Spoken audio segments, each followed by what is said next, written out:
আছে, ইন্দোনেশিয়াতে আসলে পর্যন্ত শিক্ষককে সবচেয়ে বেশি অগ্রাধিকার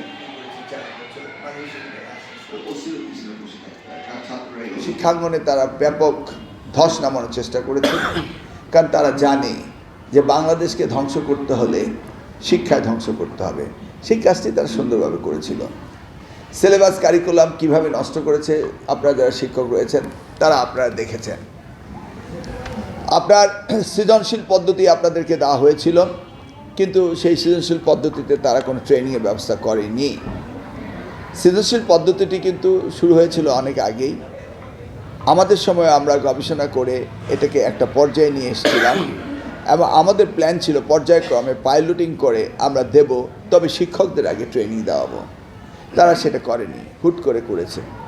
প্রত্যেক বছরেই কারিকুলাম পাল্টিয়েছে এবং বইগুলিকে বানিয়েছে পারিবারিক অ্যালবাম এবং ইতিহাস বানিয়েছে পরিবারের ইতিহাস। সে কারণেই আর নকলকে প্রশ্রয় দিয়ে প্রশ্নপত্র আউট করে এই শিক্ষা ব্যবস্থাকে একদম ধ্বংস করে দিয়েছে।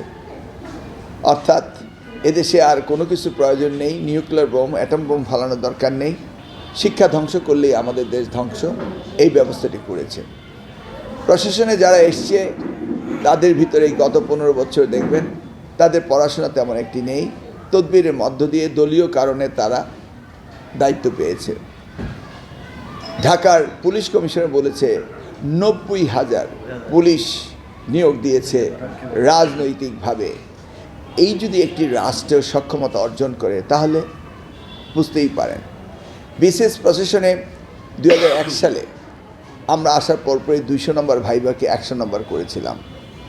সেটাকে তারা আবার ক্ষমতা এসেই 200 করেছে। আপনি যত মেধাবী হন না কেন, রিটার্নে যত ভালোই করেন না কেন, 200 নম্বরে যদি আপনাকে কেউ সাহায্য করে, আপনাকে প্রিভিলেজ দেয়, তাহলে আপনি যত মেধাবী হন না কেন আপনি বিসিএসে টেকার কোনো সম্ভাবনাই নেই।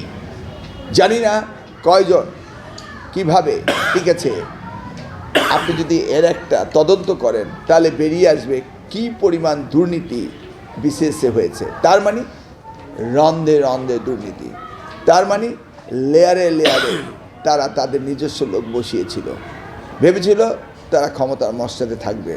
কিন্তু মানুষ যা চিন্তা করে আল্লাহ তো সেটা ভাবেন না, সেই জন্যই তাদের পতন হয়েছে। আমি বিশ্বাস করি শিক্ষা দিয়ে এই দেশের পরিবর্তন আনতে হবে এবং এই পরিবর্তন আনতে হলে শিক্ষককে সবচেয়ে বেশি অগ্রাধিকার দিতে হবে।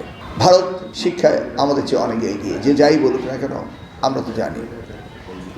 বিশ্বে তাদের যে মানে অবদান রয়েছে, বিশেষ করে ইউরোপিয়ান অ্যান্ড আমেরিকান দেশগুলোতে ভারত অত্যন্ত এগিয়ে গিয়েছে। তা আমাদের বাংলাদেশ মাত্র এগুতে শুরু করেছিল এবং আমরাও বিভিন্ন দেশে ভালো অবস্থানে যাচ্ছিলাম। এরই মধ্যে হঠাৎ করে 16-17টি বছর এই শিক্ষা ব্যবস্থাকে ধ্বংস করে দেওয়া হয়েছে। এখান থেকে পুনরুদ্ধার আপনাদের করতেই হবে। এটা সরকারের কমিটমেন্ট থাকুক আর না থাকুক, মানুষ হিসাবে আপনারা, এটা আপনাদের নিজস্ব দায়িত্ব। এই দায়িত্ব আপনারা পালন করবেন এবং করেছেন গত 15-16টি বছর, এটাই আমার বিশ্বাস।